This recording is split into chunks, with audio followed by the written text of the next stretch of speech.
আজকের এই ক্লাসের মাধ্যমে আমরা কার্য এবং শক্তি এই অধ্যায়টা নিয়ে আলোচনা করব। দেখো বস, আমি তোমাদের ভালো করে বুঝিয়ে দেওয়ার চেষ্টা করছি, একটু মনোযোগ দিয়ে তুমি যদি আমার কথাগুলো শুনে বুঝে নিতে পারো, এই পুরো অধ্যায়টাই এই ক্লাসের মাধ্যমে তোমাকে আমি মুখস্থ করিয়ে ছাড়বো। সেই জন্য বলছি আমার কথাগুলো ভালো করে শুনবে এবং প্রত্যেকটা পয়েন্ট বোঝার চেষ্টা করবে। দেখো দাদা, কার্য বিষয়টা কি? কার্য কাকে বলবো, কখন বলবো যে আমরা কার্য করেছি? আমরা তো দৈনন্দিন জীবনে কত রকমেরই না কাজ করে থাকি, কত রকমের কঠোর পরিশ্রম করে থাকি। যেমন আমরা কি করি, যেমন আমরা বন্ধুদের সঙ্গে মাঠে বসে গল্প করি, খেলাধুলা করি, গুনগুন করে গান গাই, সিনেমা দেখি, সামাজিক অনুষ্ঠানে অংশগ্রহণ করি। তাহলে এগুলো কি কাজ? এগুলো কি বলা হবে যে হ্যাঁ আমরা কার্য করেছি? এগুলো কিন্তু কার্য নয় বস, বিজ্ঞানের ভাষায় এদেরকে কার্য বলে না। তাহলে কোনগুলোকে কার্য বলে? দেখো দেখো বিজ্ঞানের দৃষ্টিকোণ থেকে যদি আমরা দেখার চেষ্টা করি, তাহলে কার্য কখন হবে? যখন, ভালো করে শোনো, যখন কোনো বস্তুর ওপরে আমরা একটা বল প্রয়োগ করলাম। কি করলাম? যখন কোনো বস্তুর উপরে আমরা একটা বল প্রয়োগ করব এবং সেই বল প্রয়োগ করার কারণে বস্তুটা যদি স্থান পরিবর্তন করে, মানে বস্তুটা যদি সরে যায়, নড়ে চড়ে যায় বা সরে যায়, স্থান পরিবর্তন করে, তাহলেই কিন্তু বলবো যে হ্যাঁ আমাদের দ্বারা কার্য করা হয়েছে। এবার তুমি ধরো কি করলে, তোমাকে বললাম এই একটা দেওয়াল রয়েছে, তোমার গায়ে তো অনেক শক্তি, অনেক বল, তাই না? তুমি তোমার সব বল দিয়ে দেওয়ালটাকে ঠেলতে লাগলে। এবার দেওয়ালটা এক চুলো নড়লো না বা সরলো না, তাহলে কি তোমার দ্বারা কার্য করা হয়েছে? তোমার দ্বারা কিন্তু কোনো রকমের কোনো কার্য করা হয়নি। এবার তুমি যদি দেওয়াল ঠেলার পরিবর্তে তুমি যদি একটা বাস্কর উপরে একটা বল প্রয়োগ করছো এবং কি করছো, বাস্কটাকে ঠেলে এই জায়গার থেকে তুমি এই জায়গাটায় নিয়ে আসলে, মানে স্থান পরিবর্তন করলে, তাহলে কি তোমার দ্বারা কার্য করা হয়েছে?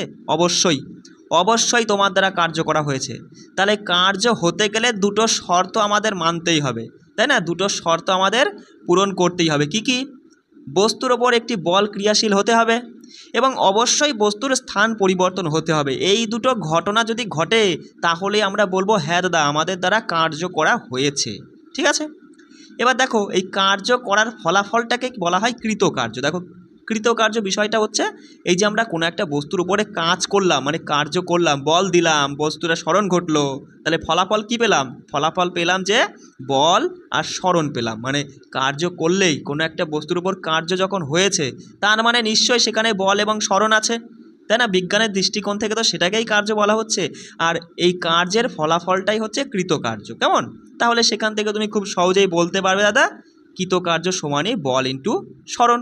তাহলে এখান থেকে তুমি এই কৃতকার্যের এককটাও বার করে ফেলতে পারো। দাদা বলের একক হচ্ছে নিউটন আর স্মরণের একক হচ্ছে মিটার, অর্থাৎ কৃতকার্যের একক হচ্ছে নিউটন মিটার। এটাকেই বলা হয় জুল। মাথায় রাখবে কৃতকার্যের এককটা কি, এই জুল বললেও সেটাও সঠিক উত্তর, নিউটন মিটার বললেও এটাও কিন্তু সঠিক উত্তর। ঠিক আছে? দেখো এখানে দেখে নাও, এখানে ওরা বলেই দিচ্ছে যে কার্যের একক হলো নিউটন মিটার বা জুল। মাথায় রাখবে, ঠিক আছে? এবার দেখো, এবার যদি প্রশ্ন এরকম তুলে দেয়, তুমি কি পারবে না? বলে দিল 5 নিউটন মানের একটি বল, 5 নিউটন রয়েছে, মানে এটা হচ্ছে বলকে বোঝাচ্ছে, তাই না? একটি বস্তুতে ক্রিয়াশীল। ঠিক আছে, তা বলছে বলের অভিমুখে বস্তুটির 2 মিটার সরণ হলো।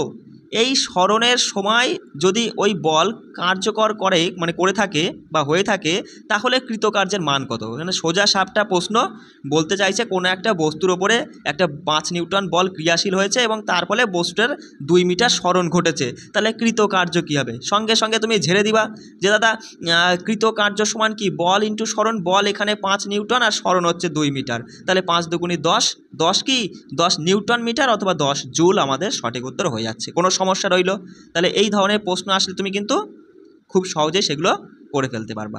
এবার এখানে ভালো করে আমার কথাটা বুঝবে, ঠিক আছে? দেখো দাদা, কার্য একটা স্কেলার রাশি, কার্যের শুধুমাত্র মান আছে, কোনো দিক বা অভিমুখ নেই, তাই না? তুমি কোন দিকে কার্য করছো, দেখো তুমি কোনো একটা বস্তুর ওপরে বল প্রয়োগ করছো, সেই বলটা কোন দিকে মানে প্রয়োগ করছো সেটা কিন্তু তুমি বলতে পারবা, হ্যাঁ আমি বস্তুটার পেছন দিক থেকে বল প্রয়োগ করছি বা সামনে বা ওপর দিক থেকে। তার মানে বলের কিন্তু মান এবং দিক দুটোই আছে, স্মরণেরও কিন্তু মান দিক দুটোই আছে, যে বস্তুটা কোন দিকে সরে গেল। কিন্তু কার্যর কোনো রকমের কোনো দিক নেই, কার্য শুধুমাত্র মান আছে, যে এত কার্য করা হলো 10 জুল, 20 জুল, 50 জুল। বিষয়টা বুঝতে পারছো? তা এবার এখানে বুঝবে যে কার্য কিন্তু বস ধনাত্মক হতে পারে, ঋণাত্মক হতে পারে, অথবা কার্য হয়নি জিরোও হতে পারে, শূন্যও হতে পারে। কি বললাম? যেমন এই একটা গাড়ি, দেখো এটা কি একটা গাড়ি। এবার এই গাড়িটা ধরো, এক মিনিট, এই যে গাড়িটা ধরো নিজের তো একটা ওজন তো অবশ্যই আছে। যে কোনো বস্তু কী করে, পৃথিবী তার অভিকর্ষজ বলের কারণে তার নিজের দিকে টানে, আর সেইটাই তো সেই বস্তুটার ওজন, তাই না? তুমি তো ভালো মতোই জেনে গেছো যে ওজন সমান কি, বস্তুটার ভর যা থাকবে আর পৃথিবীর যে আকর্ষণ বল মানে অভিকর্ষজ ত্বরণের মান জি, এই দুটো গুণ করলে পরে বস্তুটার ওজন পাওয়া যায়, তাই না? বাস তুমি তো ভালো মতো এগুলো জেনে গেছো। তাহলে তুমি খুব সুন্দরভাবে বলবে, দাদা এই বস্তুটার একটা ওজন আছে ধরো 10 নিউটন। কত নিউটন? 10 নিউটন ওজন আছে। এবার তুমি কি করলে, এই বস্তুটাকে মানে গাড়িটাকে নিজের দিকে টানছো। কত নিউটনে টানছো? তুমি ধরো 10 নিউটনেই টানছো। এবার তুমি যদি 10 নিউটন বল প্রয়োগ করে গাড়িটাকে টানো, তাহলে গাড়িটা কি আসবে তোমার দিকে? তোমার দিকে কিন্তু আসবে না, তাই না বস? গাড়িটা জায়গায় থেকে যাবে। তাহলে এক্ষেত্রে কি কোনো কার্য হলো? তাহলে এক্ষেত্রে কিন্তু কার্য শূন্য হলো, মানে কোনো রকমের কোনো কার্য হয়নি, তাই না বস? কার্য আমরা কখন বলি? ওই যে যখন কোনো বস্তুর ওপরে একটা বল প্রয়োগ করা হয় এবং বস্তুটা সরে যায়, তখনই কিন্তু কার্য হয়, তাই না? এবার দেখো তুমি কি করলে, তুমি 10-এর জায়গায় 20 নিউটন বল প্রয়োগ করলে, তাহলে কিন্তু বাস কী হবে, ওই গাড়িটা তোমার দিকে সরে আসবে, তাই না? তাহলে তখনই তুমি বলবা হ্যাঁ আমার দ্বারা কিন্তু কার্য করা হয়েছে। এবার কি করলে, তুমি এক হাত দিয়ে বা কেউ এসে এক হাত দিয়ে এই টেবিলটা কেমন খাড়া করে দিল, ঠিক আছে? টেবিলটাকে এরকম খাড়া করে দিল। তাহলে পরে আমি খাড়া করার কথা কেন বলছি, কারণ তাহলে ঘর্ষণ বলটা বেড়ে যাচ্ছে। তাহলে গাড়িটা ধরো এখানে রয়েছে, গাড়িটা এখানে রয়েছে, ঠিক আছে? তাহলে ঘর্ষণ বল বেড়ে যাচ্ছে, গাড়ির তো নিজের একটা তোমার তো ওজন তো ছিলই 10 নিউটন। এবার তুমি ধরো 10 নিউটনেই প্রয়োগ করে তুমি টানছিলে, কিন্তু ঘর্ষণ বলটা খাড়া করে দেওয়াতে, টেবিলটা খাড়া করাতে ঘর্ষণ বল বেড়ে গিয়ে ধরো হয়ে গেল 20 নিউটন। কত নিউটন? হ্যাঁ, 1 মিনিট, দেখো 20 নিউটন হয়ে গেল। তাহলে কী হবে, গাড়িটা কিন্তু পেছনের দিকে চলে আসবে, তাই না? তাহলে তখন কিন্তু কী হবে, তুমি যেদিকে কার্য করেছো, তুমি তো এইদিকে টানছিলে, কিন্তু গাড়ি যাচ্ছে পেছনের দিকে, মানে তোমার দ্বারা কার্য করাটা সেটা কী হয়েছে, তুমি কাজ তো হয়নি, অকাজ হয়েছে, তাই না? গাড়ি তুমি টানছিলে সামনের দিকে নেওয়ার জন্য, কিন্তু সামনে না গিয়ে গাড়িটা পেছন দিকে যাচ্ছে, মানে তোমাকে নিয়ে চলে যাচ্ছে দরকার হয়। তোমার যদি 5 নিউটন ধরো তোমার ওজন, তাহলে তোমার 5, গাড়ির 10, 15, তার থেকে ঘর্ষণ বল বেশি 20, তাহলে কিন্তু তোমাকে সমেত নিয়ে যাবে, অর্থাৎ এখানে অকাজ হবে, মানে কাজ তো হচ্ছেই না। তাহলে এক্ষেত্রে তুমি বলবা তোমার দ্বারা কার্যটা কিন্তু ঋণাত্মক কার্য হয়েছে। তাই ঋণাত্মক আর জিরো ওগুলোকে কার্য বলা হয় না। সরাসরি কার্য কাকে বলা হয়, যদি কোনো একটা বস্তু ওপরে যদি কোনো বল প্রয়োগ করা হয় এবং সেই বস্তুটা যদি যেদিকে বল প্রয়োগ করছে সেদিকেই যদি সরে যায়, তাহলেই বলবো আমরা সেক্ষেত্রে যে হ্যাঁ কার্য করা হয়েছে। বিষয়টা বুঝতে পারছো? চলো, এটাই আর কি এখানে বিস্তারিতভাবে দেওয়া হয়েছে। চলো, যেমন আরেকটা প্রশ্ন করে নিই। বলছে দেখো, একটি কুলি মাটি থেকে 1.5 মিটার ওপরে তার মাথায় 15 কেজি ওজনের মালপত্র ওঠালো। কুলি কর্তৃক মালপত্রের ওপর কৃতকার্যের মান বের করো। দেখো বস, আমাদের বার করতে বলেছে কি কৃতকার্য, তাই না? তাহলে কৃতকার্য সমান আমরা কি জানি? আমরা জানি বল ইন্টু সরণ, তাই তো? এবার কথাটা হচ্ছে দাদা, আমরা প্রশ্ন ধরবো কোথা থেকে? তুমি সঙ্গে সঙ্গে আগে দেখবা সংখ্যাগুলো কি কি দেওয়া এবং তার সাথে যে এককগুলো রয়েছে সেগুলো কি রয়েছে। তুমি বলবা 1.5 মিটার, মিটার মিটার মানে সরণ, তাই না? সরণের এককই তো মিটার। তাহলে সঙ্গে সঙ্গে বলবা যে সরণের জায়গায় 1.5 বসবে। আর দাদা এখানে 15 কেজি, কেজি কি বলের একক? বলের একক তো নিউটন হয়, তাহলে এখানে কেজি দেওয়া কেন? তুমি বলবা তাহলে কেজি রয়েছে মানে 15টা কি? 15টা হচ্ছে এম, কারণ এম এর এককই কিন্তু কেজি, অর্থাৎ এম মানে ভর, ভর এখানে 15 কেজি। এবার দেখো, তুমি কিন্তু বল বা ওজন সমান কি পড়ে এসেছিলে। এখানে দেখো ওই ব্যক্তিটা কি করছে, ওই ব্যক্তিটা মাটি থেকে একটা মালপত্র তুলে মাথায় নিচ্ছে। তার মানে সে কিন্তু ওই যে মালটা, যে মাল বা যে হচ্ছে জিনিসটা, ওর কিন্তু এক নিজস্ব ভর রয়েছে, সেই ভরটা হচ্ছে 15, তাই তো?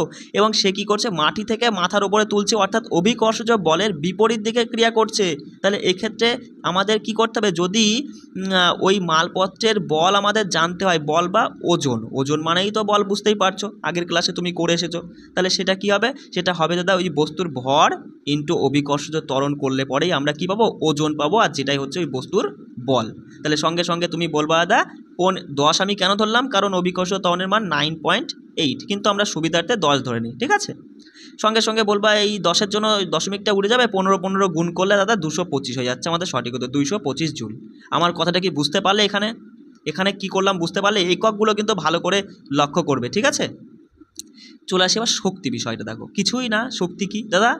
শক্তি আমরা কোথা থেকে পাই? আমরা কোনো খাবার খাই, তারপরেই তো আমাদের মধ্যে শক্তি আসে, তাই এখানে মাথায় একবার সূর্য হলো সবচেয়ে বড় প্রাকৃতিক শক্তির উৎস, মানে সকল শক্তির উৎস কি সূর্য, এই তো তুমি ছোটোবেলা থেকেই পড়ে আসছো, তাই না? এবার শক্তি হচ্ছে কি, আমরা কোনো কিছু খেলাম, খেলে পরেই তো আমাদের দেহে শক্তি উৎপন্ন হবে, আর এই শক্তি হলে পরে তবেই তো আমরা কার্য করতে পারবো, তাই না? শক্তি হলেই আমরা বিভিন্ন রকমের কাজ করতে পারবো, তাই না? এবার দেখো এই শক্তির কিন্তু মাথায় রাখবে শক্তি আর কার্য দুটোরই কিন্তু একক একই জিনিস, জুল। কি বললাম? শক্তি ও কার্যের দুটোরই একক হচ্ছে জুল। কিন্তু মাথায় রাখবে যে শক্তির একটা বড় একক আছে যাকে কিলো জুল বলা হয়। শক্তির একটা বড় একক হচ্ছে কিলো জুল। তুমি তো কিলো, কে ফর কেজি, মানে বুঝতেই পারছো যে যদি বলে যে 1 কিলো জুল, 1 কেজি, 1 কেজি, জি তো নাই, সরি যে, মানে 1 কিলো জুল সমান কত জুল? 1000 জুল। সরাসরি মাথায় রাখবে যে 1 কিলো জুল সমান 1000 জুল। কেমন? এবার দেখো শক্তির বিভিন্ন রূপভেদ, মানে তুমি তো জানোই যে শক্তি মানে এর ধ্বংসও নেই আর সৃষ্টিও নেই। এই ভরের মতো শক্তিও কিন্তু অবিনশ্বর, যা সৃষ্টি ধ্বংস কিছুই নেই, শুধু এক রূপ থেকে অন্য রূপে যায়। বিষয়টা বুঝতে পারছো? মানে তুমি কি করলে, তুমি তোমার গায়ে শক্তি আছে, তুমি খেলে, মানে খাওয়া দাওয়া করার পরে তোমার তো শক্তি হলো, এবার সেই শক্তি খাটিয়ে তুমি কি করলে, এই একটা বস্তুর ওপরে সেই শক্তিটা প্রয়োগ করলে, মানে বল দিলে, তখন কি ওই বস্তুটা সরে গেল, মানে তোমার শক্তিটা তখন ওর মানে বস্তুটার গায়ে চলে গেল। বিষয়টা বুঝতে পারছো? মানে শক্তি শুধু এক স্থান থেকে আর এক স্থানে, মানে এক রূপ থেকে আর এক রূপে যায়, এর কিন্তু ধ্বংস বা সৃষ্টি হয় না। তা শক্তির যদি অনেক রূপভেদ রয়েছে, তার মধ্যে আমরা দেখে নেব যান্ত্রিক শক্তি, যার মধ্যে স্থিতিশক্তি, গতিশক্তি, এইটাই আজকে পড়বো, মানে আমাদের এই অধ্যায়ের মধ্যে এটাই রয়েছে, ঠিক আছে? তাপশক্তি, রাসায়নিক শক্তি, তড়িৎ শক্তি, আলোক শক্তি, এগুলো আরও নানান রকমের শক্তির বিভিন্ন রূপভেদ, ঠিক আছে? তা আমরা দেখব যান্ত্রিক শক্তি। যান্ত্রিক মানে যন্ত্র, তাই না বাস? এবার এই যান্ত্রিকের মধ্যে রয়েছে গতি আর স্থিতি। তার আগে তুমি এখানে একটু তথ্যটা পড়ে নিও। এই বিজ্ঞানী জুল, তিনি কিন্তু মাথায় রাখবে যে তাপের যান্ত্রিক তুলনাঙ্কের মান নির্ণয় করেছিলেন। তাহলে পরীক্ষায় সরাসরি প্রশ্ন তুলে দিতে পারে যে তাপের যান্ত্রিক তুলনাঙ্কের মান কে নির্ণয় করেছিল? বিজ্ঞানী জুল, ঠিক আছে? একটু বলে দিলাম, পড়ে দিবা। আমি তো তোমাকে বলেই দিয়েছি বস, তুমি কি করবে, সায়েন্সে 25-এ 25 তুমি তুলতে পারবে, আমি গ্যারান্টি দিয়ে বলছি। তার জন্য তোমাকে কি করতে হবে, আমি তোমাদের এই একটা অধ্যায়ের উপরে 3টে করে ক্লাস দিচ্ছি, এই 3টে করে ক্লাস করবে, এবং তার সাথে যে অধ্যায়টা দেখো, আমি তো আজকে কি করলাম, এই প্রথম ক্লাসের মাধ্যমে তোমাদের কার্যশক্তি বুঝিয়ে দিচ্ছি। এবার তোমার কি করণীয়, তুমি কিন্তু পাঠ্য বইটা তুলে নিয়ে প্রথম থেকে শেষ পর্যন্ত একবার রিডিং পড়ে নেবে, কেমন? তারপরে আরও একটা ক্লাস রাখবো, সেখানে আমি ইম্পর্টেন্ট পয়েন্টগুলো আরও একবার ছবিসহ বুঝিয়ে দেবো। তারপরে এই অধ্যায়ের উপরে আমি রাখবো 3 নম্বর ক্লাস, যেখানে এমসিকিউ, সেগুলো নিজে করবে। চলো দাদা, গতিশক্তি বিষয়টা কি? একদম সিম্পল ব্যাপার। কোনো বস্তু তার গতির কারণে যে শক্তি অর্জন করছে, সেটাই হচ্ছে গতিশক্তি। কি বললাম? দেখো এখানে কিছুই নেই পড়ার মতো, 1 মিনিট বস। তাহলে কি বললাম, কোনো বস্তু তার গতির কারণে যে শক্তিটা অর্জন করে, সেটাই হচ্ছে গতিশক্তি, ঠিক আছে? গতিশীল বস্তু শক্তির অধিকারী, এই শক্তিকে আমরা গতিশক্তি বলতে পারি, মানে সেটাই আর কি আমি বললাম, যেটা এখানে বলতে চাইছে। তো এবার দেখো এই গতিশক্তি, ভালো করে বিষয়টা বোঝো দাদা। তুমি দৌড়াচ্ছ, তাহলে তোমার গতি আছে। এবার সেই গতিটা কোথা থেকে আসছে? তুমি তো কিছু খেয়েছো, তোমার গায়ে শক্তি হয়েছে, সেই শক্তির কারণেই তুমি দৌড়াতে পারছো। বিষয়টা বুঝতে পারছো? তাহলে তোমার গতিশক্তি হচ্ছে, কেমন? তাহলে গতিশক্তির একটা সূত্র আছে, সরাসরি তুমি সূত্রটা মুখস্থ করে নিবা।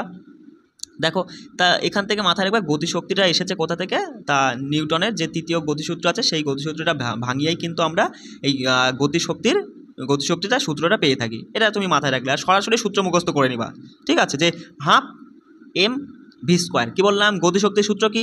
Half M V square, half M V square, একদম মুখস্থ করে নাও। চলে আসো প্রশ্নে, চলে আসো। বলছে 15 কেজি। দাদা কেজি কি? কেজি মানেই তো ভর, এম এর মান পেয়ে গেছি। 15 কেজি ভরের একটি বস্তু এত metre per second. Metre per second কিসের? গতিবেগের একক হয়, মানে ভি মানে তো বুঝতেই পারছো যে দাদা গতিবেগ, তাই না? তা বলছে 4 মিটার পার সেকেন্ড সুষম বেগে চলছে বস্তুটি কর্তৃক অর্জিত গতিশক্তি কত? সঙ্গে সঙ্গে বলবো দাদা half M V square. M মানে দাদা 15, ভি স্কোয়ার, ভি মানে দাদা 4, 4-এর স্কোয়ার মানে 4 4 16, বা 4 গুণ 4, 2 দিয়ে ঝেড়ে দিলে 2, তাহলে কত হচ্ছে বলো? 4 দুগুণি 8, 8 15 কত? 8 15 120। 120 কি? 120 জুল। 120 জুল। কারণ আমরা কি জানলাম যে দাদা কার্যের এককও জুল, আর ওই গতিশক্তির এককও জুল। কেমন? চলো পরে প্রশ্ন দেখো কি বলছে, যে 1500 কেজি ভরের একটি গাড়ির বেগ 30 কিলোমিটার পার আওয়ার থেকে 60 কিলোমিটার পার আওয়ার বৃদ্ধি করতে কতটুকু কার্য করতে হবে। দেখো প্রশ্ন তোমাকে ভালো করে পড়তে হবে, পড়ে প্রশ্ন ধরতে হবে যে এখানে তুমি কোন সূত্র বা কি অ্যাপ্লাই করবে। তুমি এখানে গতিশক্তির সূত্রটা অ্যাপ্লাই করবে নাকি স্থিতিশক্তির সূত্রটা অ্যাপ্লাই করবে, সেটা তোমাকে কিন্তু নিজেকে ধরতে হবে। দেখো প্রশ্ন পড়ে নিয়ে তুমি ভালো মতোই বুঝে গেছো, এখানে এই যে 1500 কেজি যেটা দেওয়া, এটা এম এর মান দেওয়া। এবার এখানে বলছে গাড়ির বেগ এত দেওয়া আছে, বেগ দেওয়া আছে মানে বুঝেই গেছো যে গাড়ি তো একটা বস্তুর বেগ দেওয়া আছে মানে এখানে গতিশক্তি আসবে, স্থিতিশক্তি নয়। আমরা কি পড়েছি, আমরা পড়ে নিলাম না যে কোনো বস্তু তার গতির জন্য যে শক্তি অর্জন করে সেটাই তো তার গতিশক্তি। তাহলে এখানে গতি রয়েছে, তাহলে বস্তু গাড়ি, তার গতি রয়েছে, এই গতির জন্য যে শক্তি অর্জন করবে সেটাই তার গতিশক্তি, অর্থাৎ এখানে গতিশক্তি আমাদের বার করতে হবে। তুমি কিচ্ছু করতে হবে না, তুমি সবার প্রথমে গাড়িটার প্রাথমিক গতিশক্তি কত ছিল, এই যখন গাড়িটা 30-এ চলছিল তখন তার গতিশক্তি কত ছিল, সঙ্গে সঙ্গে কি করবা দাদা, হাফ এম মানে তো বুঝেই গেছো যে 1500 রয়েছে, আর ভি মানে বেগ প্রথমে কত ছিল 30 কিলোমিটার পার আওয়ার। এবার দেখো, এবার মাথায় রাখবা এখানে ঘন্টা মানে কিলোমিটার পার আওয়ারের কোনো সম্পর্ক নেই, আমাদের সবসময় মিটার পার সেকেন্ডের সাথে সম্পর্ক, ঠিক আছে। তাহলে 30 কিলোমিটার পার আওয়ারকে তুমি মিটার পার সেকেন্ডে নিতে গেলে 5/18 দিয়ে গুণ করবা, বলবা 3 6 18 5 6 30 মানে 5 5 25/3 করো।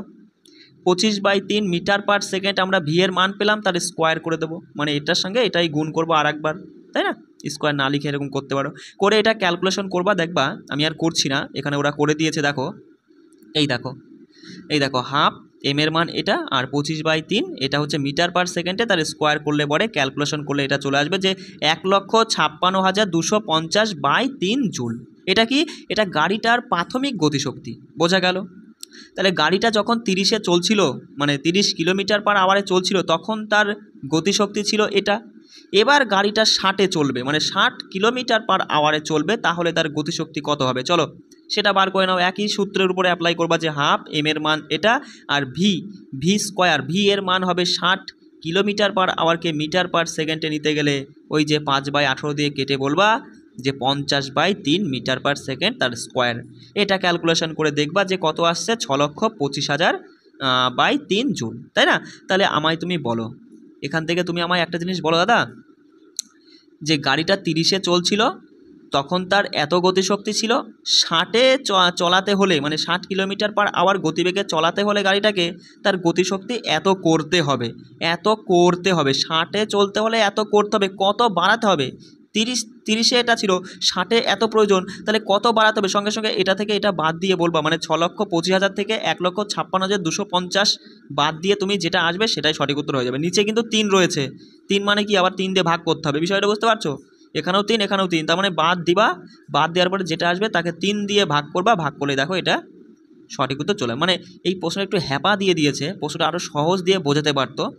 চলো আমি তোমাকে সহজ প্রশ্ন তৈরি করে বুঝিয়ে দিচ্ছি। ধরো এখানে এটা না দিয়ে বলো 4 কেজি, কত কেজি, 4 কেজি ভরের একটা গাড়ির বেগ তোমার এখানে দিল 5 মিটার পার সেকেন্ড বেগ থেকে তোমার বললো 10 মিটার পার সেকেন্ড বেগ বৃদ্ধি করতে তোমার হচ্ছে কতটুকু কার্য করতে হবে। সঙ্গে সঙ্গে তুমি প্রথম গতিশক্তি বার করো, দেখো হাফ এম এর মান 4 ইন্টু ভি স্কোয়ার, মানে 5-এর স্কোয়ার করলে 5 5 25, সঙ্গে সঙ্গে বলবা যে 25 দুগুণে 50 জুল। তাহলে প্রথমে গাড়িটার গতিশক্তি ছিল 50 জুল দাদা, পরে দেখি 10 করতে গেলে কত জুলের প্রয়োজন, হাফ এম এর মান 4 আর এদিকে 10-এর স্কোয়ার করে দাও 100, 200 জুলের প্রয়োজন।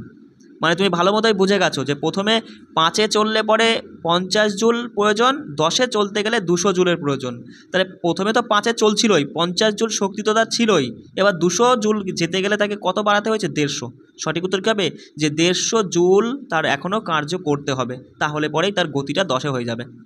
আমার কথা বুঝতে পারলে, প্রশ্নটা না বুঝতে পারলে কিন্তু বাস কমেন্ট করতে হবে, নাহলে কিন্তু হবে না। চলো দেখো স্থিতিশক্তি বিষয়টা কি, কিছুই না বস, মাথায় রাখবা কোনো বস্তু তার স্থির অবস্থা বা আকৃতির জন্য যে শক্তিটা সঞ্চয় করে ধরে রাখে সেইটাই হচ্ছে স্থিতিশক্তি। দেখো এখানে তেমন কিছুই নেই, সরাসরি তুমি এখানে চলে আসো, এখানে দেখো কি বলছে, বলছে দেখো এই যে বস্তু তার অবস্থান বা আকৃতিগত বৈশিষ্ট্যের জন্য যে শক্তিটা অর্জন করে তা বস্তুতে স্থিতি শক্তি হিসাবে সঞ্চিত থাকে। দেখো দেখো ভালো করে বোঝো, লাইনটা ভালো করে পড়ো, আরও একবার পড়ো, বুঝতে হবে তোমাকে।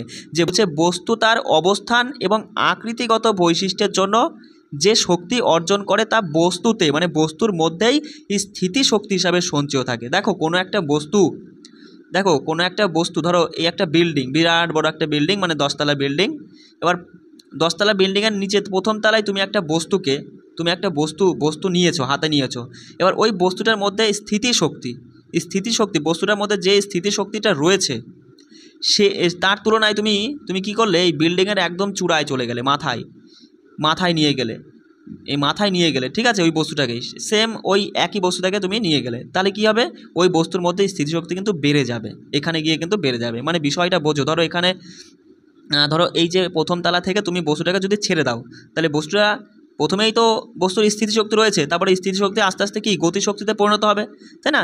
মাটিতে পড়তে পড়তে যখন একদম মাটিতে পড়ে যাবে, ঠেকে যাবে, তখন ওই বস্তুটার গতিশক্তি সর্বোচ্চ হয়ে যাবে, স্থিতিশক্তি তখন কিছুই থাকবে না। আর যখন ছাড়ছিলে তখন কিন্তু স্থিতিশক্তি সর্বোচ্চ ছিল, কিন্তু গতিশক্তি কিছুই ছিল না, তাই না বস? কিন্তু তার তুলনায় তুমি যদি এই বস্তুটাকে যদি একদম সর্বোচ্চ চূড়ায় নিয়ে যাও, সেখান থেকে যদি তুমি ছেড়ে দাও বস্তুটাকে, তাহলে প্রথমে তো এই স্থিতিশক্তি সর্বোচ্চ ছিল, ছাড়ছো আস্তে আস্তে আস্তে কী হচ্ছে, স্থিতিশক্তি কমছে, গতিশক্তি আস্তে আস্তে বাড়ছে, যখন মাটিতে পড়বে তখন তার কিন্তু চরম পর্যায়ে, মানে গতিশক্তি চরম, তাই না? তাহলে এই প্রথম বস্তুর তুলনায় এই পরের বস্তুর গতি কিন্তু অনেকটাই বেশি গতি হবে না, বলো? অনেকটাই বেশি গতি হবে, মানে আরও ভালোভাবে বুঝতে পারবা। আমি বলতে চাইছি ধরো এখানে একটা ব্যক্তি দাঁড়িয়ে আছে, ঠিক আছে? এবার প্রথম একতলা ছাদের থেকে তুমি একটা পাথর ব্যক্তির মাথার উপর মাথা সোজাসুজি ছেড়ে দিলা, তাহলে যতটুকু না লাগবে তার থেকে তুমি যদি 10তলার ওপর থেকে ঠিক মাথা সোজা করেই যদি পাথরটা ছাড়ো, তাহলে তার থেকে কিন্তু অনেকটা বেশি লাগবে। কারণ কি? কারণ এই যে অনেকটা বেশি লাগলো কী জন্য? কারণ ওই যে পাথরটার মধ্যে গতিশক্তিটা এত কোথা থেকে আসলো? কারণ স্থিতিশক্তি, ওকে যে ওপরে তোলা হয়েছে তার জন্য কিন্তু স্থিতিশক্তি কাজে লাগানো হয়েছে। তার মধ্যে ও যত ওপরে তুলেছ তত ওর মধ্যে স্থিতিশক্তি বাড়তে গিয়েছে, একদম চরম পর্যায়ে, মানে যত উচ্চতায় রয়েছে চরম পর্যায়ে কিন্তু তার স্থিতিশক্তিটা সর্বোচ্চ ছিল। যেই আস্তে আস্তে ছাড়ছো তখন কিন্তু স্থিতিশক্তিটা কমছে আর গতি আস্তে আস্তে বাড়ছে, একদম নিচে এসে বিরাট গতি হয়ে যাবে, তখন কিন্তু গতিশক্তি চরম হয়ে যাবে। মানে বিষয়টা কেমন, ধরো আরও উদাহরণের মাধ্যমে বিষয়টা বোঝো। এই একটা ধনুক, এই সুতো, তাই না? এবার তুমি যদি ধনুকটাকে জাস্ট সুতোর সাথে ঠেকিয়ে দিয়ে হালকা সামান্য একটু টানলে, সামান্য একটু দানা টেনে যদি ছেড়ে দাও, তাহলে কী হবে? তো তীরটা ধরো এইটুক যাবে, তাই না? অল্প একটু, মানে ধরো 2 মিটার বা 3 মিটার গেল, তাই না? এবার তুমি কি করলে এই মানে তীরটা, এই সুতোটাকে এমনভাবে টানলে, মানে তীরটাকে বিরাট টানা টেনেছো, সুতো একদম পুরো বেঁকে গিয়েছে এরকমভাবে, মানে বিশাল টেনে যদি ছেড়ে দাও, তাহলে কী হবে? তীরটা অনেক দূর চলে যাবে, একদম 50 মিটারও পার হয়ে যেতে পারে, 50 মিটার 100 মিটারও পার হয়ে যেতে পারে। বিষয়টা বুঝতে পারছো? তাহলে এটা কেন হলো? কারণ এই যে ধনুকের অল্প টেনেছো, তার মানে ধনুকের সুতোটা কী করেছে? ধনুকটা স্থিতিশক্তি অল্প সঞ্চয় করেছিল, যখন বেশি টানলে তখন কিন্তু এর মধ্যে বেশি স্থিতিশক্তি সঞ্চিত ছিল। যেই তুমি ছেড়ে দিলে তখন তার স্থিতিশক্তিটা গতিশক্তিতে পরিণত হয়েছে এই তীরের উপর দিয়ে, তীরটাকে তখন বাইরে, মানে অনেকটা দূরে নিয়ে গিয়ে নিক্ষেপ করেছে। আমার কথা বুঝতে পারছো? চলো এখানে তুমি বুঝে নাও, উচ্চতার জন্য বস্তুর স্থিতিশক্তি কী হবে? তুমি তো ভালো মতোই বুঝতে পারছো যে উচ্চতা যতটা বাড়বে বস্তুর স্থিতিশক্তি কিন্তু ততটাই বৃদ্ধি পাবে, তাই না বস? কারণ একটা বস্তুকে নিচের থেকে যতটা ওপরে নিয়ে যাবা, যত ওপরে যাবে তত তার স্থিতিশক্তিটা বাড়বে, এবং ওপর থেকে যখনই তুমি বস্তুটাকে ছেড়ে দিবা, ছাড়ার মুহূর্তেই ওর গতিশক্তি 0 ছিল, স্থিতিশক্তি সর্বোচ্চ ছিল। যেই তুমি ছেড়ে দিলে আস্তে আস্তে স্থিতিশক্তিটা কমতে থাকবে, গতিশক্তি আস্তে আস্তে বাড়তে থাকবে, একদম যেই মাটিতে মিশে পড়ার মুহূর্তটা, তখন কিন্তু গতিশক্তি সবথেকে বেশি হয়ে যাবে, স্থিতিশক্তি শূন্য হয়ে যাবে।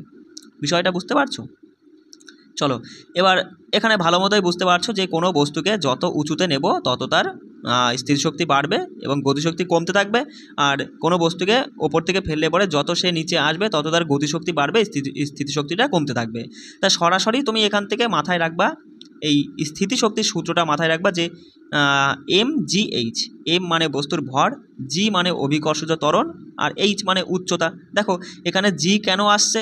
দেখো এমটা কেন আসে সেটা তুমি ভালো মতোই বুঝতে পারছো, যে কোনো একটা বস্তু, আর বস্তু মানেই তার মধ্যে ভর থাকবেই, তাই না? পৃথিবীতে এমন কোনো বস্তু নেই যে যার ভর নেই, তাই না? সেটা সম্ভব নয়।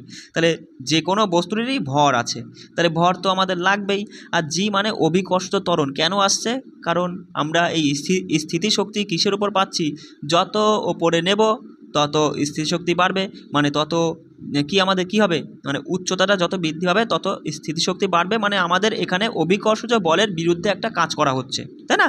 সেই জন্যই কিন্তু আমাদের জি এর মানটা নিতে হবে। তাহলে সরাসরি তুমি এখানে মাথায় রাখবা যে স্থিতিশক্তির সূত্র কি, mgh। দেখো এই অঙ্কগুলো যা আসে একদম সহজ সহজ অঙ্ক আসে, একটু চটপট দেখে নাও। আর এখানে একটা জিনিস মাথায় রাখো, এখানে দেখো কি বলছে, এই অভিকর্ষজ বল দ্বারা কৃতকার্য বস্তুর প্রাথমিক এবং অন্তিম অবস্থানের উল্লম্ব উচ্চতার পার্থক্যের উপর নির্ভর করে, ঠিক আছে? বস্তুটির গতিপথের উপর নির্ভর করে না। দেখো এই স্থিতিশক্তি, দেখো স্থিতিশক্তি কিন্তু বস্তুর সরাসরি, তুমি এখান থেকে বস্তুটাকে যদি এরকম ঘুরিয়ে ঘুরিয়ে ঘুরিয়ে ঘুরিয়ে এখানে নিয়ে যাও, তাহলে এই বস্তুটার স্থিতিশক্তি কিন্তু উল্লম্ব বরাবর, লম্বালম্বি বরাবর কিন্তু কাজ করবে, ঠিক আছে? কখনোই এইভাবে এরকম ঘুরিয়ে ঘুরিয়ে বেশি পথ ঘুরিয়ে যদি এরকম নিয়ে যাও তাহলে যে তার স্থিতিশক্তি বেশি বৃদ্ধি হবে সেটা কিন্তু নয়। আমার কথা বুঝতে পারছো? ধরো তুমি একটা বস্তুকে সরাসরি এখান থেকে ওপরে তুলে দিলে, এতটা উচ্চতায় তুললে, তাহলে বস্তুটার স্থিতিশক্তি যতটা বৃদ্ধি পেলো বা যতটা হলো, তুমি যদি সেই বস্তুটাকে এরকম ঘুরিয়ে ঘুরিয়ে ঘুরিয়ে ঘুরিয়ে সেই একই উচ্চতায় রাখো, তাহলে যে তার বেশি দূরত্ব গিয়েছো বলে যে তোমার স্থিতিশক্তি বাড়বে এমন কোনো কিন্তু কথা নেই, ঠিক আছে? এ কিন্তু সেমই হবে, একই হবে। চলো সেইটা আর কি। এবার দেখো প্রশ্ন কি বলছে, যে ভূমি থেকে 6 মিটার ওপরে থাকা 10 কেজি ভরের একটি বস্তুর অর্জিত শক্তির মান কত? তা বুঝতেই পারছো যে ভূমি থেকে 6 মিটার ওপরে থাকা, ওপরে রয়েছে, চলমান নয়, যে এত 6 মিটার পার সেকেন্ড বেগে গতিশীল নয়, এরকম কিন্তু নয়। তাহলে সেক্ষেত্রে তোমার ওই চলে আসবে, কি চলে আসবে, এই যে গতিশক্তি চলে আসবে। শুধু এখানে বলছে ভূমি থেকে 6 মিটার ওপরে থাকা, এই 6 মিটার ওপরে রয়েছে একটা বস্তু যার ভর রয়েছে 10 কেজি। তার মধ্যে অর্জিত শক্তি কত, তার স্থিতিশক্তি কত? সঙ্গে সঙ্গে বলবা mgh। দাদা এম মানে তো ভর, ভালো মতোই আমরা বুঝতে পারছি, এখানে 10 হচ্ছে ভর, জি মানে অভিকর্ষ ত্বরণ দিয়ে দিয়েছে কত, 9.8। ওফো 9.8, পয়েন্টটা একটু দেখে নাও, হ্যাঁ, ইন্টু, আর তোমার এই যে উচ্চতা কত, 6। ব্যাস এইটুকু না, এই দশমিক, 10-এর জন্য দশমিক উঠে যায়, তাই না? বিষয়টা বুঝতে পারছো? তার জন্য সরাসরি তুমি দশমিক তুলে দিতে পারো। তাহলে 6 দিয়ে এটাকে গুণ করলে বলবা কত, 6 48, 8 হাতে 4, 6 নং 54 আর 4 58, অর্থাৎ 588 জুল। কত স্থিতিশক্তি? দেখো 588 জুল। খুব সহজেই করতে পারবা। চলো পয়েন্টটা করো। দেখো বলছে 12 কেজি ভরের একটি বস্তু ভূমি থেকে একটি নির্দিষ্ট উচ্চতায় রয়েছে, যদি বস্তুর স্থিতিশক্তির মান এত হয় তাহলে ভূমির সাপেক্ষে উচ্চতা বার করো। সিম্পল ব্যাপার, এখানে তুমি তো জানোই যে স্থিতিশক্তি তোমার দিয়েই দিয়েছে, আর স্থিতিশক্তির সমানই আমরা জানি বস্তুর ভর কত, 12, জি এর মান ওরা বলছে 10, আর উচ্চতা আমাদের বার করতে হবে এইচ এর মান। সঙ্গে সঙ্গে কেটে দাও, 0 0 কাটলে 4 12 48, অর্থাৎ এইচ সমান 4 মিটার। 4 মিটার, দেখো সঠিক উত্তর চলে আসলো। বোঝা গেল?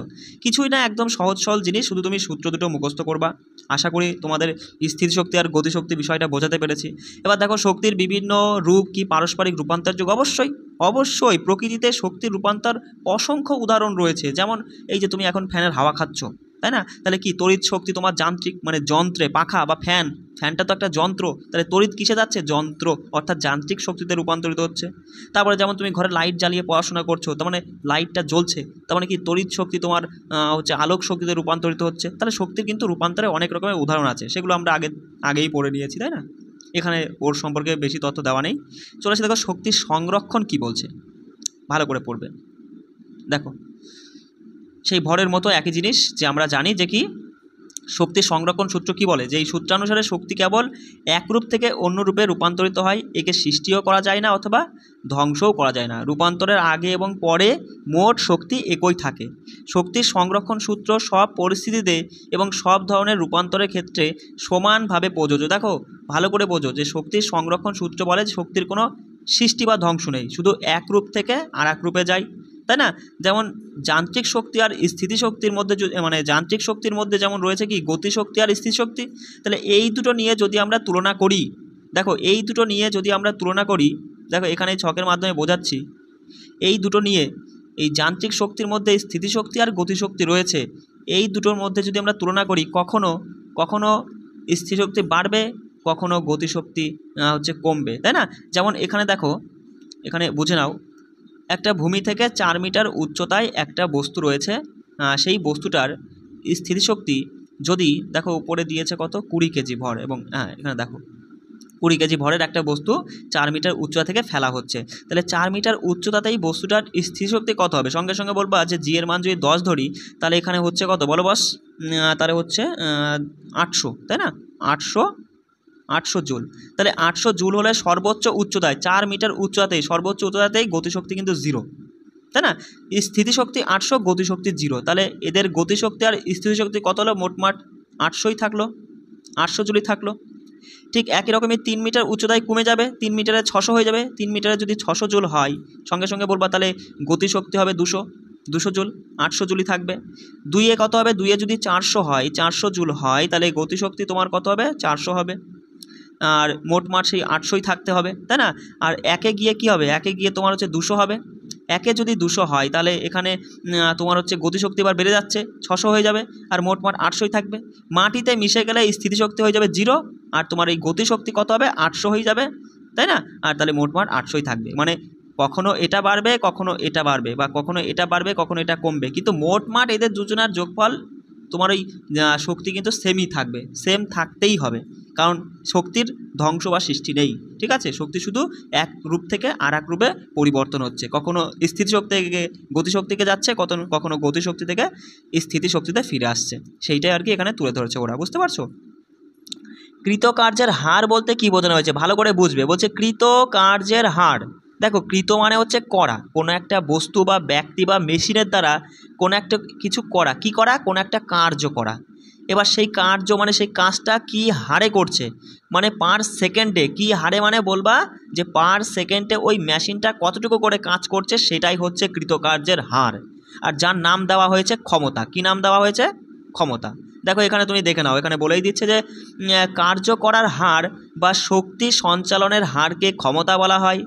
ক্ষমতার দ্বারাই কৃতকার্যের হার পরিমাপ করা হয়, অর্থাৎ কতটা আস্তে বা তাড়াতাড়ি কাজ করা হচ্ছে সেইটাই বোঝা যায় ক্ষমতার মাধ্যমে। তুমি তো বেশ ভালো মতোই জানো, ওই অঙ্ক করার সময় সময় কার্যের অঙ্ক করার সময় ক্ষমতা সম্পর্কে জেনেছো। যেমন আমি একটু উদাহরণ হিসেবে বলি, ধরো তুমি কি করছো? তুমি 10 সেকেন্ডে 20টি গাছ লাগাচ্ছ। কয়টি? 20টি গাছ লাগাচ্ছ। আর তোমার একটা বন্ধু রয়েছে, সে 10 সেকেন্ডে 10টি গাছ লাগাচ্ছে। তাহলে আমি যদি বলি বস যে তোমার ক্ষমতা কি, আর তোমার বন্ধুরই বা ক্ষমতা কি, সঙ্গে সঙ্গে বলবা তোমার ক্ষমতা হচ্ছে তুমি 20টি গাছ লাগাতে পারো 10 সেকেন্ডে, তাহলে পার সেকেন্ডে 2টো করে গাছ লাগাতে পারো পার সেকেন্ডে, এইটাই তোমার ক্ষমতা, তাই তো বস? ঠিক বলছি তো? ঠিক একই রকমই তুমি বলবা আমার বন্ধু কি করে 10টি করে গাছ লাগাই 10 সেকেন্ডে, তাহলে কাটলে পরে 1টি গাছ লাগাচ্ছে 1 সেকেন্ডে, অর্থাৎ পার সেকেন্ডে সে 1টি গাছ লাগাচ্ছে, মানে এইটাই আমার বন্ধুর ক্ষমতা। তাহলে এই থেকে তুমি ভালো মতোই বুঝতে পারবা যে কে তাড়াতাড়ি কাজ করবে বা কে আস্তে কাজ করবে, তাই না? খুব ভালো মতোই বুঝতে পারবে। সেইটাই এখানে দেখো বলে দিয়েছে যে ক্ষমতা সমান কি? ক্ষমতা সমান কার্য বাই সময়। কার্য বাই সময় মানে কার্যকে যদি সময় দিয়ে ভাগ করি তাহলেই আমরা ক্ষমতা পেয়ে যাব। এখানে দেখো ক্ষমতার এককটা হচ্ছে পি, কার্যের একক ডব্লিউ, আর সময়ের একক টি। বোঝা গেল? তার সাথে মাথায় রাখবে ক্ষমতার একক হচ্ছে ওয়াট। কি বললাম? ক্ষমতার একক ওয়াট। এই ওয়াটকে ডব্লিউ চিহ্ন দিয়ে প্রকাশ করা হয়েছে। কি দিয়ে? ডব্লিউ চিহ্ন দিয়ে প্রকাশ করা হয়েছে। দেখো আমরা ওই একটু আগেই পড়ে নিয়েছি, কি পড়েছি? যে 1 কিলো জুল সমান 1000 জুল। খুব সহজেই তোমার মাথায় আছে। ঠিক একই রকমই তুমি মাথায় রাখবে 1 কিলো ওয়াট যদি বলে তাহলেও তুমি বলবা যে 1000 ওয়াট। কত ওয়াট? 1 কিলো ওয়াট সমান 1000 ওয়াট। বোঝা গেল? কোনো সমস্যা হচ্ছে? চলে আসি প্রশ্নে। দেখো বলছে দুজন মেয়ে যাদের প্রত্যেকের ওজন হচ্ছে 400 নিউটন। বলছে একটি দড়ি বেয়ে 8 মিটার উঁচুতে উঠলো। তা আমরা ওদের একজনের নাম দিলাম, একজনের এ নাম দিলাম আর একজনের বি নাম দিলাম। তা এই কাজটি সম্পূর্ণ করতে এ মেয়েটির 20 সেকেন্ড সময় লেগেছে আর বি মেয়েটির 50 সেকেন্ড সময় লেগেছে। প্রতিটি মেয়ের ব্যয়িত ক্ষমতা কত? সিম্পল ব্যাপার। এ আর এমন কি বলো? তুমি তো জেনেই গেছো দাদা, ক্ষমতা বার করতে বলেছে। আমরা জানি ক্ষমতা সমান কার্য বাই সময়। তাহলে আমরা চলো প্রথম মেয়েটার ক্ষমতা বার করে ফেলি। এ নাম্বার মেয়ে, তুমি বলবা দাদা এ নাম্বার মেয়ের ক্ষমতা বার করব। তাহলে এ নাম্বার মেয়ে কতটা কাজ করছে, কি কাজ করছে, কাজটা কি? তুমি বলবা এই মেয়েটার যা ওজন, সে কি করছে? সেটা দড়ি বেয়ে উঁচুতে উঠছে। কত মিটার? 8 মিটার উঁচুতে উঠছে। তাহলে তার দ্বারা কি কাজ করা হচ্ছে, তার কি কাজ করছে? সে নিজের শরীরের ওজন কত? ওই 400 নিউটন। নিজের শরীরটাকেই তো সে 8 মিটার উঁচুতে তুলছে, তাই না? এইটাই তো তার কাজ করা হচ্ছে। তাহলে সঙ্গে সঙ্গে তুমি বলবা যে তার কাজ কি? ওই 400 নিউটন যে বলটা 400 নিউটন বল বা ওজনটা কার, মেয়েটার নিজের শরীরের ওজন, সেইটাই সে কতটুকু তুলছে, 8 মিটার ওপরে তুলছে। এইটাই তার কাজ। আর কাজ সবসময় উপরে থাকে, মানে কার্য সবসময় উপরে থাকে। আর নিচে সময় কত লাগছে এর, দেখো এই মেয়ের সময় লাগছে 20 সেকেন্ড। ঝেড়ে দাও, সঙ্গে সঙ্গে বলবা দাদা 20 মানে 8 দুগুণে 16, 160। 160 কি ওয়াট, তাহলে প্রথম মেয়েটার ক্ষমতা 160 ওয়াট। বোঝা গেল? কোনো সমস্যা? চলে আসে বি নাম্বার মেয়ের ক্ষমতা বার করো। সঙ্গে সঙ্গে বলবা বি মেয়েটার কাজ কি, সে তার নিজের শরীরকে, যার ওজন এত, নিজের শরীরকে 8 মিটার উঁচুতে তুলছে, আর তাতে সময় লাগছে 50 সেকেন্ড। ব্যাস ঝেড়ে দাও, 5 দিয়ে কাটলে 5 40, 8 64, তাহলে 64 ওয়াট হয়ে গেল দ্বিতীয় মেয়ের ক্ষমতা। দেখো ওরা সেটাই এখানে করে দিয়েছে, এই দেখো, এই যে, বুঝতে পারছো? চলো পরে প্রশ্নটা করো। দেখো কি বলছে যে 50 কেজি ভরের একটি ছেলে 9 সেকেন্ডে একটি সিঁড়ির 45টি ধাপ দৌড়ে উঠলো। যদি প্রতিটি ধাপের উচ্চতা এত হয়, তাহলে ছেলেটির ক্ষমতা কত? দেখো কিছু চিন্তা বেশি ভাবতে হবে না তোমায়, এত কিছু সংখ্যা টংখ্যা দেখে তুমি ভয় পেয়ে যাবে। অনেকেই বলবে দাদা শুধুমাত্র পির মান বার করব, আমাদের ডব্লু আর হচ্ছে টি দরকার, এখানে এত কি দিয়েছে সেটা তোমাকে বুঝতে হবে। না বুঝলে হবে? পির মান বার করবো ডব্লু, দেখো টি মানে সময় তো তুমি ভালো মতোই বুঝতে পারছো, 9 সেকেন্ড। কয় সেকেন্ড? 9। এবার ডব্লু কি হবে? ওয়ার্ক, কাজ কি হবে? কাজটা কি? কাজটা হচ্ছে 50 কেজি ভরের একটি ছেলে, 50 কেজি ভরের একটা ছেলে, সে 45টা সিঁড়ি পার হয়ে উঠবে, ওপরে উঠবে, তাই না? কত? আর এক একটা সিঁড়ি তোমার হচ্ছে 15 সেন্টিমিটার করে উচ্চতা। তাহলে তুমি আমায় একটা জিনিস প্রথমেই বলো, যে ছেলেটা মোটমাট কী কাজ করছে? সে 45টা সিঁড়ির ধাপ বেয়ে উপরে উঠছে, তাতে তার দ্বারা কী কাজ করা হচ্ছে? সে নিজের শরীরটাকে নিয়ে যাচ্ছে, তার ভর 50 কেজি। আমার কথা বুঝতে পারছো? ছেলেটা নিজের শরীরকে 45টা ধাপ পেরিয়ে ওপরে নিয়ে যাচ্ছে, মানে নিজের শরীরকে নিয়ে যাচ্ছে। তাকে কি নিয়ে যেতে হচ্ছে, কি কার্য করতে হচ্ছে? 50 তার 50 ভর নিয়ে যেতে হচ্ছে, সাথে এই 45টা সিঁড়ি তাকে, মানে ধাপ তাকে পার হতে হচ্ছে, তাই না? এবং তাকে আর কি করতে হচ্ছে? অভিকর্ষজ বলের বিপরীত দিকে তাকে উপরে যেতে হচ্ছে। তাহলে এখানে কার্য কি হচ্ছে? সঙ্গে সঙ্গে বলবা দাদা, বলবা কার্য হচ্ছে, আমরা দেখতে পাচ্ছি যে ভর 50, তার সাথে সে কী করছে? অভিকর্ষজ ত্বরণ রয়েছে 10, এবং তার সাথে আর কি রয়েছে? আর রয়েছে দাদা এই সিঁড়ি, এক একটা সিঁড়ি হচ্ছে 15 সেমি। তাহলে 45 15 কত হয়? সঙ্গে সঙ্গে বলবা হচ্ছে, দেখো 45 আর 15 এখানে বলে দিয়েছে। দেখো এই 45, 1 মিনিট, দেখো 15 সেন্টিমিটারকে মিটারে আনতে গেলে 100 দিয়ে ভাগ করতে হয়, আর 45টা রয়েছে, তাহলে 45 গুণ করতে হবে, গুণ করলে এইটা চলে আসবে 6.75 মিটার, তাই না? আর আমরা এখানে তো সেন্টিমিটার বা কিলোমিটার ফিটার এইসব তো নিতে পারি না, আমরা তো জানি যে সবসময় কিসে নেব, মিটারে নেব। ব্যাস এইটাই, মানে এটা বার করে নিলেই বলবা যে 6.75 মিটার। এবার এইটাই যদি একটু কাটাকাটি করো, কাটাকাটি করলেই দেখবা উত্তর চলে আসবে। ঠিক আছে, আমি আর এখানে কাটাকাটি করছি না, ঠিক আছে? তুমি কাটাকাটি করে দেখবা, ওরা কাটাকাটি করেছে, দেখো কাটাকাটি করে ওরা বলছে যে কত? 375 ওয়াট। তুমি কনসেপ্ট তো বুঝতে পারলে, সেটা না আমাকে বলো যে কনসেপ্ট তুমি বুঝতে পারলে কি না, তাই না? এবার চলে আসে, আর কিছু আছে চলে আসি। দেখো শক্তির বাণিজ্যিক একক, সরাসরি মাথায় রাখবে দাদা, শক্তির বাণিজ্যিক এককে কিলো ওয়াট ঘন্টা বলে। কি বলে? কিলো, দেখো কিলো ওয়াট, আবার তার সাথে ঘন্টাও যোগ হয়েছে। আমরা একটু আগেই দেখে নিলাম 1 কিলো ওয়াট সমান 1000 ওয়াট। এই জিনিসটা তো আমরা দেখে নিয়েছি, মাথায় রাখবা। কি বললাম? 1 কিলো ওয়াট সমান 1000 ওয়াট। এবার যদি বলে দেয় 1 কিলো ওয়াট ঘন্টা, তাহলে কত? তুমি বলবা দাদা এইটুকু আগে আমরা কি জানি? এইটুকু সমান জানি 1 কিলো ওয়াট সমান 1000 ওয়াট জানি।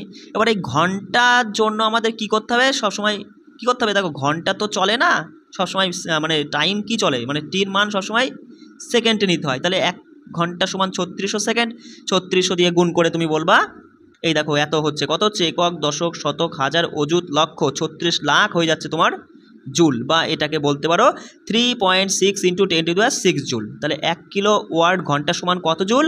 3.6 × 10⁶ জুল। কেমন? মাথায় রাখবা কিন্তু। আর এই দেখো এই বাণিজ্যিক একক যেটা হচ্ছে তোমার এই শক্তির বাণিজ্যিক একককেই কিলোওয়াট ঘন্টাও বলা হয়, আবার ইউনিটও বলা হয়। মাথায় রাখবে, কি বলে?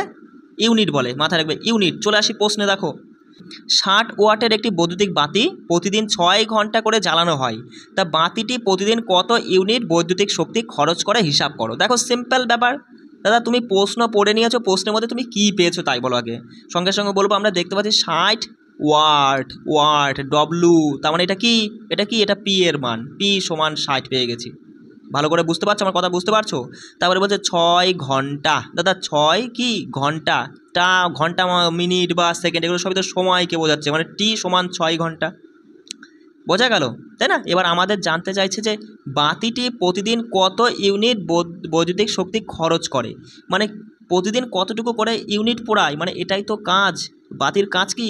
ইউনিট পোড়ানো কাজ। ডব্লু জানতে চাইছে, সঙ্গে সঙ্গে তুমি বলবা দাদা আমরা কি জানি যে পি সমান W/T, যেখানে পির মান দিয়েছে কত? পি এর মান দিয়েছে 60। এবার আমাকে বলো একটা জিনিস এখানে লক্ষ্য রাখতে হবে, দেখো এই কারেন্ট ফারেন্টের ক্ষেত্রে এই ওয়াট কিন্তু শুধু ওয়াটে নিলে হবে না। আমরা কি জানি বৈদ্যুতিক শক্তির তোমার এই বাণিজ্যিক এককটা কি, মানে বা বলতে পারো যে শক্তির বাণিজ্যিক একক কি, সেটা হচ্ছে কিলো ওয়াট ঘন্টা। মানে কিলো থাকবে, ওয়াটটাকে কিলোতে করতে হবে এবং তার সাথে ঘন্টা থাকবে, এখানে সেকেন্ড আর নেব না। তাহলে সঙ্গে সঙ্গে 60টা কি শুধু ওয়াট আছে, তাহলে এটাকে কিলোতে প্রকাশ করতে গেলে তোমাকে কি করতে হবে? এটাকে 1000 দিয়ে ভাগ করতে হবে। আমার কথা বুঝতে পারছো? সেইটা সমানই তোমার ডব্লু বার করব, আর টি আছে ঘন্টা, এটা ঘন্টাতেই রাখবে, আমাদের সেকেন্ডে যাওয়ার দরকার নেই, কারণ আমরা শক্তির বাণিজ্যিক একক জানি কিলো, ওয়াট আর ঘন্টা, এই তিনটে থাকবে। কিলো থাকবে মানে ওয়াটটা কিলোতে থাকবে এবং ঘন্টা থাকবে। দেখো এটা তাহলে এটা হাজারের তিনটে একটা শূন্য কেটে গেল আর দুটো শূন্যর জন্য আগে দশমিক, মানে 0.0 হবে, তাই না?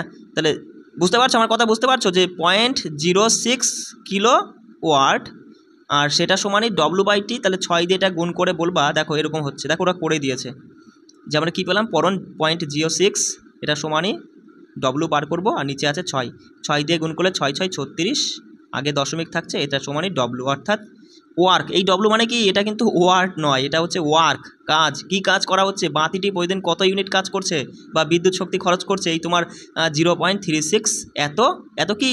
এত হচ্ছে কিলো ওয়াট আওয়ার। মাথায় রাখবে কি বললাম? বৈদ্যুতিক শক্তির বা বলতে পারো যে শক্তির বাণিজ্যিক একক হচ্ছে কিলো ওয়াট আওয়ার। চলো, এই ছিল তোমাদের কার্যশক্তি থেকে তথ্য, তাই না? তাই আশা করি তোমরা বুঝতে পেরেছো। যদি কোনো সমস্যায় আর চিন্তা করো না, আমি তো বলেই দিয়েছি এই একটা ক্লাস হলো, সবে তোমার এখানে তুমি 50% বুঝলে, এখনও 50% বোঝা বাকি তোমার। 2 নাম্বার ক্লাস যেখানে আমি আরও ভালো করে ছবি দিয়ে বুঝিয়ে দেবো, এবং তারপরে 3 নাম্বার ক্লাসে আমি কিন্তু তোমাদের এমসিকিউগুলো তুলছি, সেই এমসিকিউগুলো কিন্তু তোমরা নিজেরা করবা। আর এই তথ্যগুলো কিন্তু পড়ে নিবা, এই যে তোমরা যা শিখলে দেখবা বইয়ের আমি PDF দিয়ে দিচ্ছি, সেখানেও কিন্তু রয়েছে এই তথ্যগুলো, তোমরা কিন্তু পড়ে নিবা। মানে এতদূর যা আমরা পড়লাম সেইগুলোই শর্টকাটে এখানে ঝেড়ে দিয়েছে। সবাই ভালো করে পড়বে, কোনো সমস্যা হলে আমার সঙ্গে যোগাযোগ করবে। কেমন? রাখছি, জয় হিন্দ।